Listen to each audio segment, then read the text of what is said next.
Zum Start des österreichisch-afrikanischen Forschungsnetzwerks Afrika Uninet trafen Vertreterinnen 63 afrikanischer und 19 österreichischer Hochschulen an der BOKU zusammen.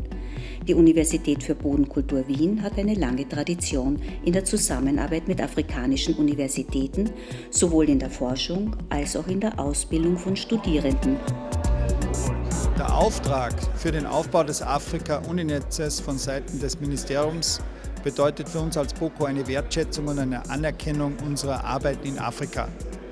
Um hier auch eine entsprechende personelle Unterstützung gewährleisten zu können, haben wir eine Professur für Entwicklungsforschung geschaffen, die hier auch die nötige fachliche Breite gewährleisten soll.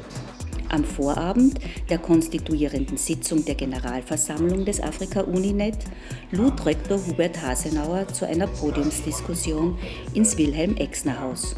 Im Mittelpunkt stand die Vision einer gemeinsamen nachhaltigen Zukunft.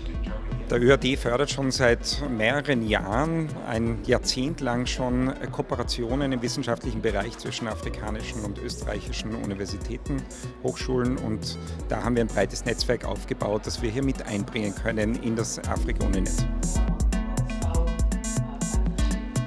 It's an opportunity to create synergies among these institutions in Africa, which has got a high potential capacity and capability, which in most times is not exploited.